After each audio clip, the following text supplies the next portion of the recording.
이 땅에서 사람으로 살아남기 위해서고 규홍. 거리의 가로수가 잔인하게 잘려나간다. 그 거리에 즐비한 상가 주인들이 간판을 가린다. 는 이유로 집단 민원을 넣었기 때문이다. 거리를 조금이라도 아름답게 꾸미기 위해서 심은 나무들이다. 나무는 사람들이 지어내는 매연과 먼지처럼 온갖 더러운 것을 수굿이 빨아들이는 치욕의 삶을 살았지만 사람과 더불어 살아 좋았다. 하지만 사람들은 이제 그의 줄기를 몽땅 잘라낸다. 거대 짐승, 공룡까지 멸종한 빙하기에서도 살아남은 나무들이건만 사람의 욕심만큼은 이겨내지 못한다. 나무의 몸뚱이를 파고드는 전기톱의 굉음은 지금 이 순간에도 어디에선가 멈추지 않을 것이다. 전주시의 간선도로 가운데 곰솔길이 있다. 곰솔이라는 나무 이름이 붙은 건 이 길가에 전주시를 상징할 만한 훌륭한 곰솔 한 그루가 서 있어서이다. 전주의 곰솔은 오래전에 이곳에 사람들이 심어 키운 나무다. 우리나라의 곰솔 종류 가운데 가장 아름답고 크다는 데에 아무도 이의를 제기하지 않을 만큼 아름다운 나무였다. 줄기 곁으로 넓게 펼친 가지가 마치 학이 날개를 펼치고 비상하는 모습을 했다 해서 학송이라는 별명을 가졌다. 그러나 그가 아름답다는 건 할 일 없이 과거형이다. 지금은 결코 아름답지 않다. 아름답기는커녕 참혹하다. 전주의 곰솔은 대개의 가지가 찢기고 부러진 채 겨우 목숨만 남았다. 이토록 참혹한 운명을 맞이한 것은 이 지역의 개발 과정에서였다.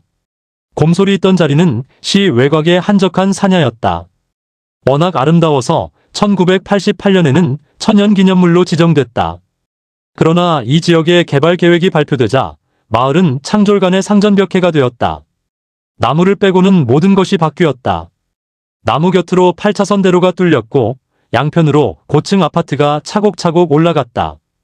그리고 얼마 후 나무는 푸른 솔잎을 후드득 내려놓았다. 갑작스러운 환경 변화에 적응하기 어렵기 때문이기도 하지만 결정적으로는 누군가가 나무 밑동에 8개의 구멍을 뚫고 독극물을 투입한 때문이었다. 택지 개발 과정에서의 이익을 노린 누군가가 저지른 만행이었다. 다행히 나무의 이상 징후를 일찌감치 알아챈 전주 시민들은 나무를 되살리기 위해 온갖 노력을 기울였다. 마침내 대개의 줄기와 가지를 잘라내야 했지만 살아남은 서너 개의 가지는 오히려 더 왕성하게 초록의 생명을 이어가고 있다. 참혹한 몰골로 살아남은 나무 앞에 서면 언제나 가슴이 미어진다. 때로는 저절로 뜨거운 눈물이 흐른다. 나무의 슬픈 운명이 얄궂어서이기도 하지만 그보다는 나무를 죽여서라도 이익을 챙기고자 한 누군가의 잔인무도한 탐욕이 불쌍해서다. 덧붙여 사람 사는 세상에서 그 같은 탐욕에서 벗어나지 못한 나를 포함한 모든 사람의 모습이 나무의 참담한 몰골에 비치는 듯 해서이다. 담원 홍대용 1731만 1783은 그래서 100번 1000번 옳다. 언제나 유쾌한 그의 글 가운데 의산문답이 있다. 지구 자전서를 흥미롭게 풀어 쓴 그 책의 뒷부분에서 홍대용은 무릇지구는 우주 가운데 살아있는 것이다. 흙은 그 피부와 살이고 물은 그 정액과 피며 비와 이슬은 그 눈물과 땀이고 바람과 불은 그 혼백과 혈기다. 그래서 물과 흙이 안에서 빛고 태양빛이 바깥에서 구우며 원기가 모여서 여러 생물이 무성하게 자라게 되는 것이다. 초목은 지구의 머리카락이고 사람과 짐승은 지구의 벼룩과이다. 라고 했다. 물론 그가 나무를 베어내는 사람을 콕 짚어서 벼룩이나 이라고 한 것은 아니다.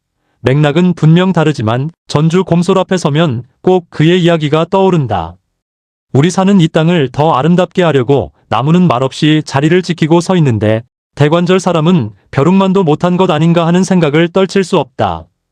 홍대용이 활동하던 수백 년 전에 비하면 지식과 산업이 놀랄 정도로 발달했다고는 하지만 사람이 벼룩이나 이만도 못한 짓을 하는 건 그때나 지금이나 하나도 달라진 게 없다. 하기야 더 많은 사람의 각성으로 나무를 온전히 지키는 예가 없는 건 아니다. 하지만 돌아보면 우리 사는 이 땅을 더 온전히 지키기 위해 사람이 할 수 있는 건 나무가 하는 일의 1000분의 1, 10,000분의 1도 채 안 되는 건 다름없다. 이 땅 위에서 벼룩이나 이가 아니라 그야말로 사람으로서 온전히 살아남기 위해서라도 다시 홍대용의 지혜에 귀를 기울여야 하리라. 남녘에선 이미 봄꽃잔치가 한창인 모양이지만 이곳에서는 봄꽃들이 아직 꽃잎을 열지 않고 꼬무락거리는 중이다. 채 열지 않은 꽃잎이 어떤 모습으로 다시 피어날지 기다리는 마음으로 설레는 밤이다. 할 일 없이 옛사람의 시 한 수를 떠올린다. 차가운 촛불 연기 없고 파란 밀람 말라붙어. 여린 송잎 아직 말려있음은 꽃샘 추위 두려워서겠지. 꽁꽁 봉한 편지 한 입, 그 속엔 무슨 사연 담겼을까.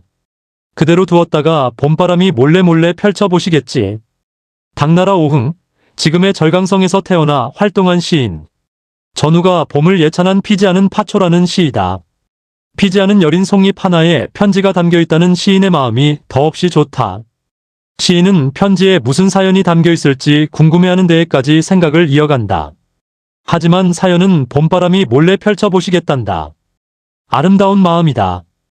이 땅에서 이나 벼룩이 아니라 사람으로 살기 위해서는 반드시 가져야 하는 아름다운 마음이다. 세월 하 많이 흘러도 옛사람들의 지혜, 그들의 정서를 이어가지 못한다면 봄이 우리 가까이에 다가와도 마음은 언제나 차디찰 수밖에 없으리라. 날이 선 도끼를 들고 도시의 가로수를 뭉텅뭉텅 베어내며 도시를 정화한다. 는 투의 무지몽매한 용기로 어찌 이 땅에서 벼룩이나 이가 아닌 사람으로 살 수 있단 말인가.